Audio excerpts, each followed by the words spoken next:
Dr. Richard, doon lang po sa effect po ng cocaine, gaano po ba ito ka-delikado sa sa tao, especially kapag araw-araw nagdodroga gamit po ang cocaine?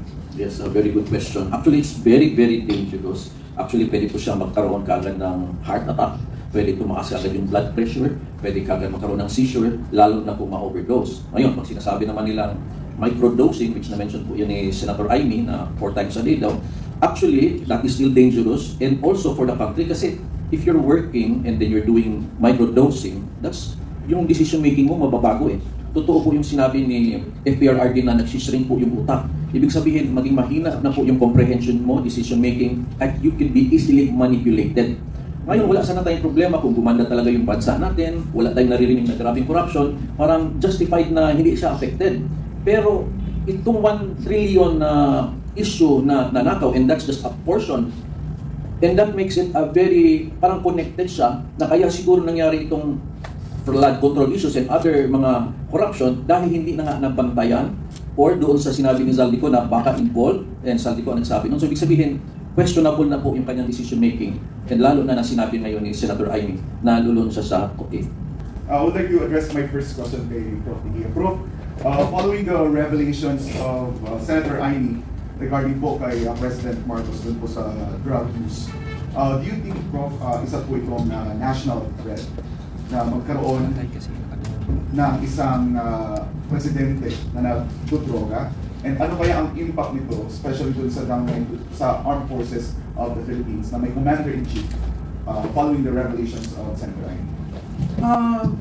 Parang loaded talaga, no? Ganito palang kapihan dito. Oo, ganito ang kapihan. Walang break dito. Oo, walang break. Sige, sagutin natin yan, no? I consider the revelations made by Senator Marcos as part and parcel of a national security threat. Bakit? Meron kang isang pinuno na sinabi nagko-cocaine. At hindi lang siya, ang asawa niya, ang pamilya niya. Alam mo yung insider information yun eh, na nag-decide si Senator Marcos na sabihin yon at i-share sa public. Karamihan sa amin dito, alam namin yung bulong-bulungan na yan. Pero walang aktwal na anong proof natin may resibo pa. Ang pinakamatinding resibo, kapatid mismo ang nagsabi. Yun yung isa. At doon sa naratibo niya, nagsimula ng bata. Yung tatay niya, nung buhay ang tatay niya, siya nag-aalaga sa kanila. Nung namatay, siya ang tumayo bilang ama at ina. Sinabi niya doon. Maraming pumukol sa kanya na sabi it's being un-Filipino. Hindi po. Doon sa mga nagkaroon ng relative, anak, kamag-anak, pinsan na nalulun sa droga, alam nila yung tagoy ni Senator Marcos dun sa stage. Nakita niyo yung delivery niya, hindi yun ang Senator Marcos na alam natin. Nahihirapan siyang sabihin, kahit may prepared text, di ba? Nakita natin may part na umiyak siya, may part na nagpupuna siya ng pawis. Tinanong ko after delivery, ang sinabi niya sa akin, I am unburdened. Nawala yung matagal ko nang kinikimkim. Now, meron rin muna na ba't hindi nagpakatotoo? Diba? Bakit hindi sinabi kay Inday, nung kinuha si Inday? At yun sa tingin ko ang naging problema kung bakit si Presidente Duterte medyo umayaw dun sa team up. Yun ay nangyari sa paniniwala ni Senator Amy na magbabago. Kasi dun sa sinabi niya, di ba? Ilang beses nang nangako na magbabago ka. Ilang beses na nandun ako. Pero sa akin, naantig ako dun sa sinabi niyang, Ading, magpahinga na tayo. There was no call for resignation, so I don't understand why there are cabinet secretaries saying it's the sister destroying this presidency. This presidency has been destroyed in day one because of the president, because of the speaker, because of someone unelected who intervenes in governance. Mahirap yung taong hindi ka nahalal, nangingialam ka sa governance at kuminsan ikaw nagdidesisyon. So bumalik tayo sa national security threat. Paano magdidesisyon ang isang pangulong lulong sa cocaine? Paano susunod ang mga sundalo knowing ang nag-utos sa bomb? Di ba? So kung ikaw sinabi, girahin natin ang Taiwan, ngayon nag-iisip ako, ano kaya yun? Nasa tamang wisyo o bangag? So it is a national security threat because that is the president. Sa tingin ko, yun yung burden ni Senator Marcos na kailangan niyan sabihin. Kasi apart from liniligtas ko yung kalugsugan ng aking kapatid, concern rin siya as a senator sa bansa. So napakahirap yung balance na yun. And really, I thank the Senator for being forthright, for being honest, although belated. Pero sa tingin ko yung nasa mesa dito, alam naman natin yung talagang nangyari doon. At public office is a public trust. Doon pumapaloob eh. Nahalal ka ng bayan, binigyan ka ng mandato, ngayong nalaman naming lulong ka, napakahirap intindihin kung hindi magsasalita ang Pangulo. At kung hindi mag-hair follicle test. Doon sa BFF ko, sunod-sunod ang sinabi niya, nag-drug test na. Ang drug test niya ay urine noong 2022 for the election. Hindi yun hair follicle test. Sunod na sagot, kinabig na naman kay President Duterte na nagda-drugs at nagpe-fentanyl. Hindi naman ako doktor, ibibigay ko na yung kay Dr. Mata. No? Tapos kinabig na naman na bakit ngayon? Bakit hindi noon? Ba't hindi niya kaya tanungin sa Presidente? Total yun ang principal niya. Hindi ko maintindihan bakit hindi sumasagot. Hindi ko maintindihan na bakit ayaw niya hair follicle test. Hindi lang siya, yung buong pamilya ang challenge. Ang dami ng binato, pati hindi daw tunay na anak si Senator Amy. So makikita mo, yung diversion, pinalalaroan, laro siya ng lalaro. Ang napakahalaga, sir, magpa-hair follicle test ka. Yun lang ang makakapag-alis ng duda ng taong bayan. At pag hindi mo sagutin yan, magkakaroon talaga ng erosion ng tiwala at erosion ng confidence. Biro mo ngayon, tayo ang topic international media saying that the Philippines as a leader who is an addict, who is heavily into cocaine, we are chair of ASEAN next year. Bigyan naman niya ng kahihiyan ng bansa. Bago po kay Dr. Richard, follow-up question. Ano po yung nakikita ninyong scenario if the junior officers, foot soldiers, will start asking the questions regarding the situation or yung health situation ni President? Mukhang yan ang nangyayari ngayon.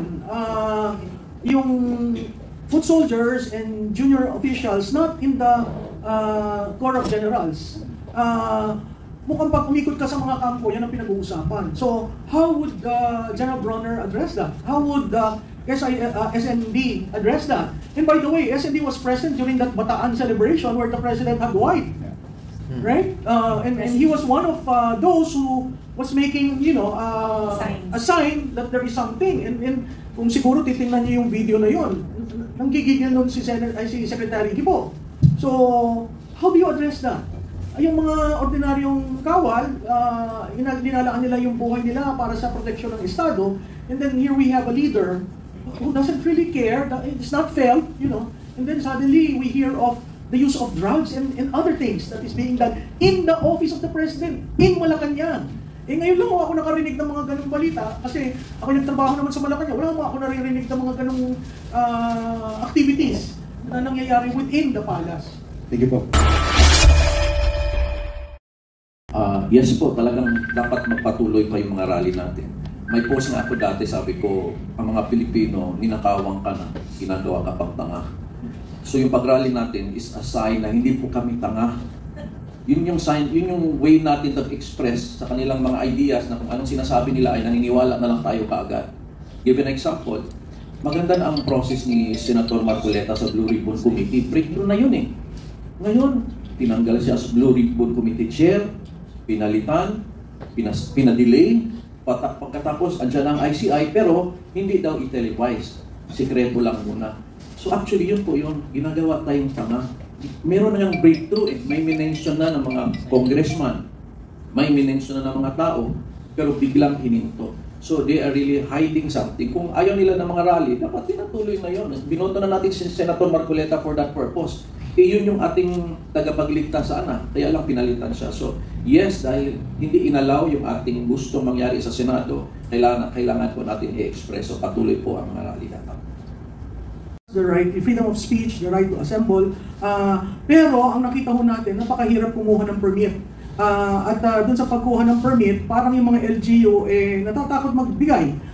So ang pangalawa doon, ang mga pulis, yung pinag-usapan ninyong lugar, padami ng padami doon ng pulis, paliit ng paliit yung area kung saan ang mga tao ay pupunta, tapos hinaharang yung mga sasakyan. Yun yung experience noong EDSA rally, itong nakahuli. No? Pag makikita nyo, ang daming jeep sa Santolan, ang ibang buses nasa Cubao at sinasabihan yung mga tao na maglakad na lamang. Napakahirap naman ho noon. Pero natutuwa pa rin ako na marami ang lumabas. Yung siguro nakita natin sa iglesia, sa Quirino, nakakagulat yung amazing discipline ng iglesia ni Cristo. Kasi dinala mo sa isang lugar, disiplinado, nalinis yung lugar hanggang gabi. Pag sinabing hanggang gabi, wala namang umaalis. Pag sinabing bawal yung mga placards o sumisigaw, sumusunod. Kaya nga ang usapan ho, yung sa Quirino, yun ang talagang may order. Yung dun sa PG, rated PG daw yung sa Quirino. At yung dun sa EDSA, yan yung Viva Hot Babes daw. Sabi ko, naman kami napunta sa Viva Hot Babes. So, tayo po'y tumulong doon sa EDSA dahil naniniwala ako na mahalaga ang taong bayan maintindihan kung ano yung problema, paano sila naaapektuhan, at paano sana mabago ang sitwasyon natin kasi hindi maganda ho ang ating ekonomiya. Raul? Well, tulad ng binanggit ni Malu, karapatan po natin yan, pinagkaloob po sa atin ng Panginoong Diyos bilang mga mamamayan ng demokratikong bansang Pilipinas. Alalahanin po ninyo yung Bill of Rights natin sa sabi ng batas, Article 3. These are inherent rights. Inherent kasi hindi po yan binigay sa atin ng saligang batas, hindi po. Talagang karapatan natin yan pero nire-recognize ng ating saligang batas. At wag po natin pakakawalan po yung mga inherent rights na yan. At kasama na nga dyan yung freedom of expression, freedom of speech, of the press, and the freedom to peaceably assemble. Ibig sabihin, pwede tayong mag-rally para may parating natin yung mga saloobin natin, kaisipan natin, yung mga gusto nating mga issue na mailabas, pabor o kontra sa pamahalaan. Yun kasi ang essence ng tinatawag nating sovereignty resides in the people. Kasi hindi lamang po sa panahon ng eleksyon na kailangan natin i-exercise yung ating sovereign rights. Mas mahalaga na magkaroon tayo ng mga pagtitipon-tipon na katulad na naganap na rally itong 16 and 17 itong buwan ng Nobyembre, at ituloy-tuloy pa po ito kasi hindi pa po tapos ito. Nag-uumpisa pa lamang mabuksan yung mga sikreto at yung mga taong sangkot dito sa malawakang korupsyon. Hindi na nga natin nalalaman kung ano ang nangyayari sa ICI kasi mabubulagan na lamang tayo pag meron silang ilalabas na recommendation nila sa ombudsman kung sino yung mga makakasuhan ng anong kaso. Malversation, with falsification of public documents or whatever, o kaya plunder, o kung ano man po yung kaso, ilalabas po nila. So doon, hindi natin kailangan hintayin na gawin po ng ICI. Kailangan po natin talagang idiretso po itong panawagan natin na hindi lamang po linisin itong kalat ng administrasyon ito, kung hindi, sabi nga, transparency, accountability, justice for good governance. At ma-achieve po natin yan pag ang taong bayan ay hindi mananahimik, hindi matatakot, at ipaglalaban po niya itong karapatang ipinagkaloob po sa atin ng buong may kapal. Lahat po ng napaloob po dyan sa Article 3 ng Bill of Rights po natin. Ulitin ko, inherent rights po itong mga ito. Pinagkaloob sa atin yan ng buong may kapal. At nirecognize lamang po yan sa ating saligang batas. Salamat po.